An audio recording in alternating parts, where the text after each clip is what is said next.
Hi guys, எல்லோருக்கும் வணக்கம். எப்பவுமே சந்தோஷமாக இருக்க வாழ்க்கையில் தொடர்ந்து முயற்சி செஞ்சுக்கிட்டே இருங்க. நன்றி.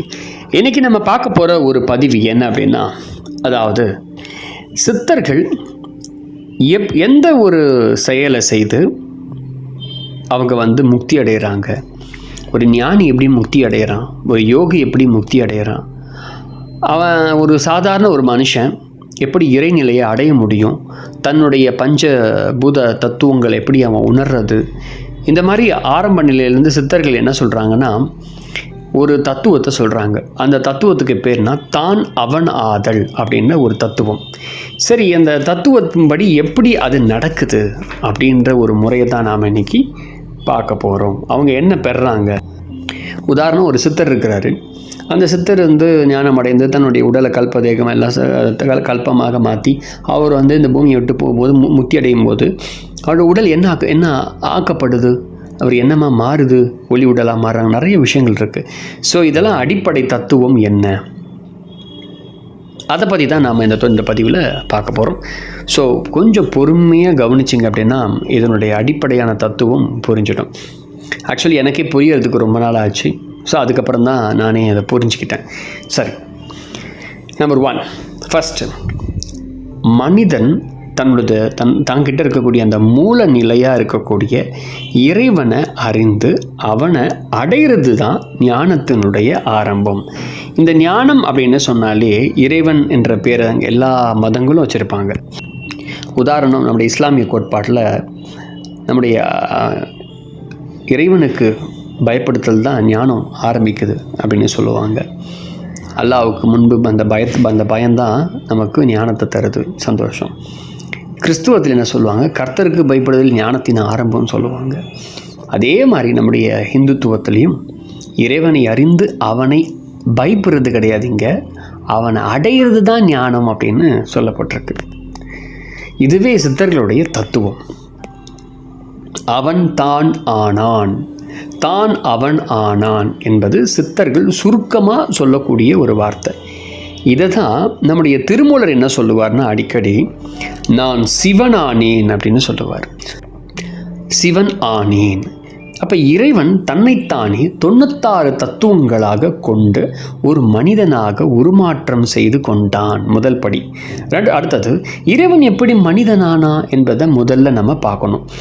இது ஒரு அறிவியல் பூர்வமான ஒரு பிரபஞ்ச தத்துவம் தான். இங்கு அமைந்துள்ள ஓம் என்பது அனைத்து மதங்களுக்கும் பொதுவானது. நம்ம ஓம் என்றோம், ஒரு இடத்துல ஏமன்னுவாங்க, ஒரு இடத்துல ஆமின்னுவாங்க, அந்த மாதிரி வரும். எல்லாமே ஓம் என்ற பிரணவம் தான். இந்த ஓம் என்பது பிரபஞ்சத்தினுடைய ஓசையாகும். அது எந்த மதத்தையும் சார்ந்ததன்று. ஓம் என்பது பிரபஞ்சத்தின் அதிர்வை ஒத்திருக்கிறது என்பதனால தற்போதைய அறிவியலாலும் அதை ஏற்றுக்கிட்டாங்க. அவன் என்றும் தான் என்றும் ஆண்பாலை குறிப்பிடுகிறது.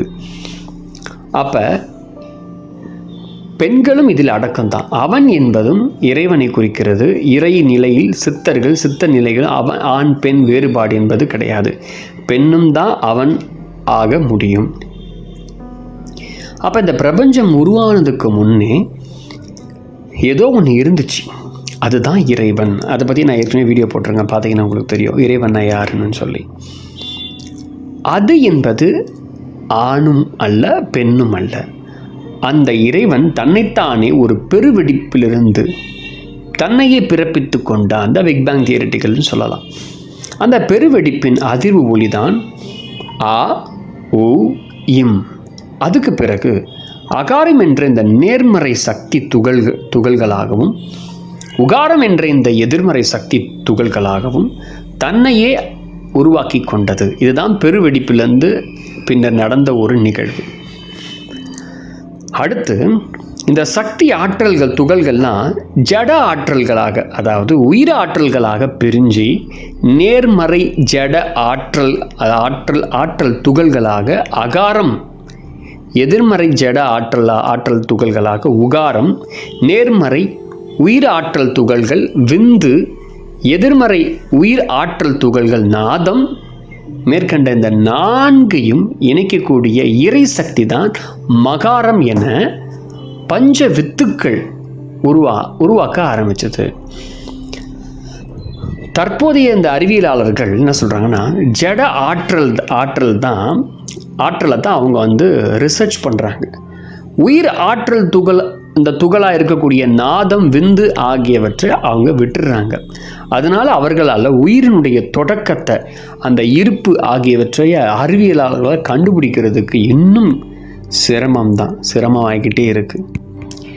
அப்போ அகார, உகார, மகார, விந்து, நாதம் ஆகிய இந்த பஞ்ச வித்துக்களிலிருந்து இந்த ஜட பொருட்களாகிய பஞ்சபூதங்கள் தோன்ற ஆரம்பிச்சது. அடுத்து இறை ஆற்றல், ஜீவாத்மா அப்படின்னு உருவாக்க ஆரம்பிக்கிறீங்க. அதற்கு பிறகுதான் விந்து, நாதம் உயிராற்றலாக உருவாகுது. ஆக தற்போது இப்போ கிடைக்கிறது பஞ்சபூதங்கள், ஜீவாத்மா, உயிராற்றல் எல்லாம் உருவாகி விட்டன.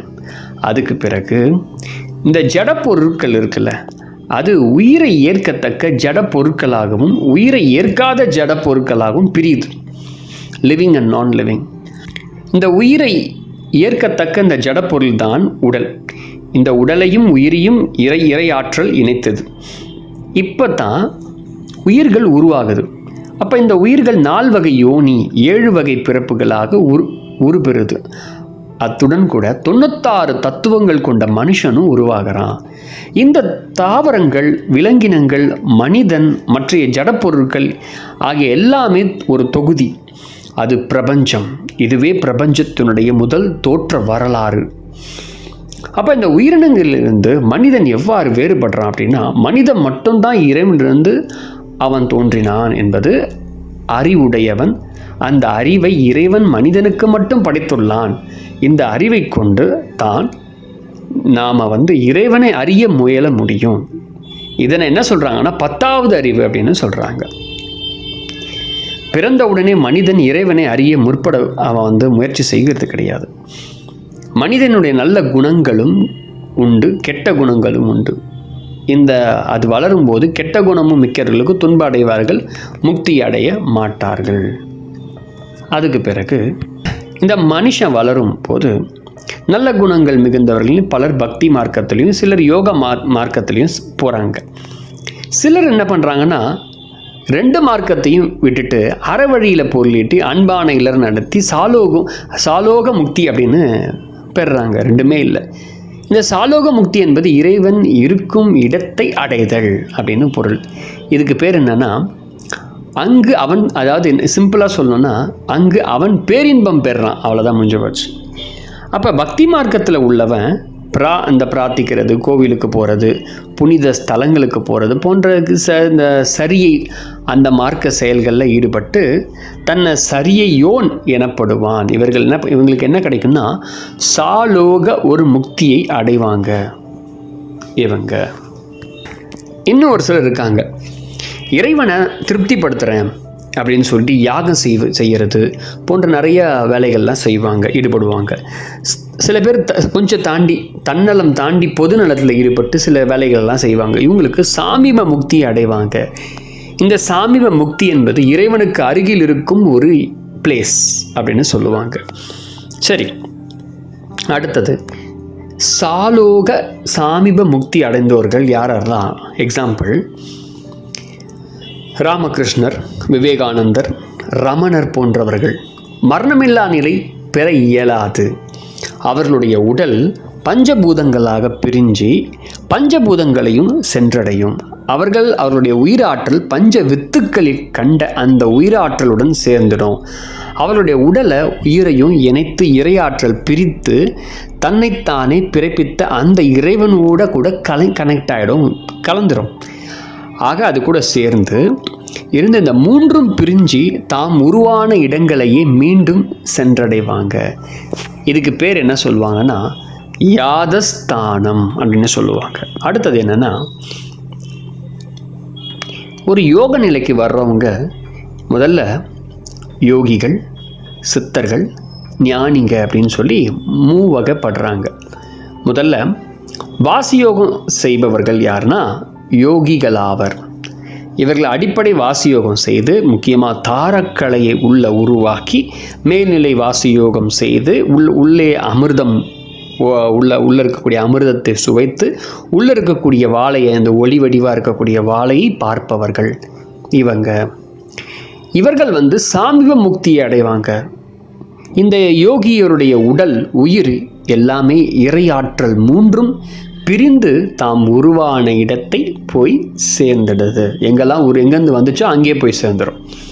அதுக்கு பேர் என்ன சொல்லுவாங்கன்னா ஸ்பெக் அப்படின்னு சொல்லுவாங்க. அந்த இடத்துக்கு அது போய்டும். சரி, அடுத்தது இந்த மேல்நிலையாக உயர்நிலை வாசியோகம் செய்து அதை சித்தி செய்து அதுக்கு பிறகு 12 வருடங்கள் சிவயோகம் செய்து சிவன் செய்த அந்த யோக முறையை செய்து சிவகல்பங்களை சாப்பிட்டு தன்னுடைய உடலை அழியாத காயகல்பமாக்கியவர்கள் தான் நம்முடைய ஹீரோஸ்.